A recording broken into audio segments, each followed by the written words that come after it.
তিনি পরিপূর্ণ সুস্থ হয়ে দেশে আসবেন এবং আগামী দিনে নির্বাচনে পরে এই দেশের প্রধানমন্ত্রী হবেন ইনশাআল্লাহ। শেখ হাসিনা ইতিহাসে সবচেয়ে বড় ঘাতক। প্রভু হওয়ার কোনো চেষ্টা করবেন না, জনগণের বন্ধু হওয়ার চেষ্টা করেন। বিএনপি ক্ষমতায় গেলে আপনাদের সাথে বন্ধুত্বের সম্পর্ক থাকবে। বেগম খালেদা জিয়ার সাথে 3-4 দিন আগে দেখা করতে গিয়েছিলাম, দেখি কথা বলতে পারেন না ঠিক মতো, তার কথায় জড়তা, হাঁপানি আসে। আমি তাকে চাঙ্গা করার জন্য বললাম, ম্যাডাম রেডি হন, ইলেকশন করার জন্য রেডি হন। সাথে সাথে দেখি চাঙ্গা হয়ে গেলেন। বললাম বলেন কি? আমাকে বলেন কি? আমি তো এখানে শয্যাশায়ী এসেছি। আমি বলছি খালি একটা কলম আপনি রাখেন সাথে, যখন মনোনয়ন নির্বাচনের প্রার্থীর মনোনয়ন ফর্মটা যখন আসবে আপনি শুয়ে ঘুমায় খালি এরকম একটা দাগ দিয়ে দেবেন, ওইটাতেই 300 আসনের 290টা আমরা পেয়ে যাব। এই সরকার, এই মহান নেত্রী, সবচাইতে জনপ্রিয় নেত্রীকে চিকিৎসা দেয় নাই। আশা করব শীঘ্রই আমরা তাকে বিদেশে পাঠাতে পারবো। তিনি পরিপূর্ণ সুস্থ হয়ে দেশে আসবেন এবং আগামী দিনে নির্বাচনে পরে এই দেশের প্রধানমন্ত্রী হবেন ইনশাআল্লাহ। ভারত সম্পর্কে বলতে চাই, আপনারা মুক্তিযুদ্ধে আমাদেরকে সাহায্য করেছেন, অনেক কৃতজ্ঞ। লড়াই করেছেন, আমাদের পাশাপাশি যুদ্ধ করেছেন, কিন্তু এই দেশকে প্রভু হওয়ার কোনো চেষ্টা করবেন না, জনগণের বন্ধু হওয়ার চেষ্টা করেন।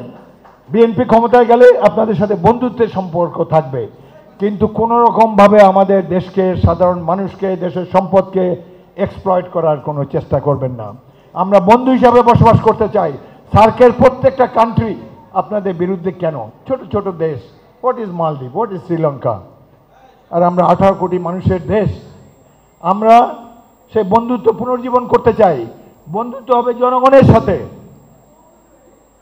দুই দেশের নাগরিক তো এখনো বন্ধু, সুতরাং বন্ধুত্বের দাবি নিয়ে বলছি, বাংলাদেশকে অধীনস্থ করার চেষ্টা করবেন না। আমাদের দেশে অনেক দুর্বল চিত্ত লোক মনে আছে, বলে হাসিনাকে সরাইলে ভারতীয় বাহিনী আসবে। পাগল হয়েছে, এই দেশে মরতে আসবে নাকি তারা? ভারত গণতান্ত্রিক দেশ, এখানে আবল তাবল লোকেরা মন্ত্রী এমপি হতে পারে না, জনগণের ভোটে হইতে হয়। আরেকটি জিনিস, শেখ হাসিনা ইতিহাসে সবচেয়ে বড় ঘাতক। এখানে অন্যায় অবিচার নাই, কত মায়ের বুক খালি করেছে। আমরা এই সভা থেকে দাবি করব তাকে বাংলাদেশে ফিরিয়ে এনে বিচার করতে হবে। তার পরিণতি হবে রোমানিয়ার চাউচেস্কুর মতো, তার পরিণতি হবে ইটালির মুসোলিনির মতো। এবং ভারতকে বলবো, যদি বন্ধুত্ব করতে চান তাকে বাংলাদেশে ফেরত পাঠান। তার বিরুদ্ধে হত্যা মামলা রুজু হয়েছে, আরো বহুত হবে। বাংলাদেশে একটি বিপ্লব হয়েছে, এতদিন কাগজে কলমে পড়েছেন বিপ্লবের কথা, এবার নিজের দেশে একটা বিপ্লব দেখেছেন। আমরা যারা দেখেছি অত্যন্ত ভাগ্যবান।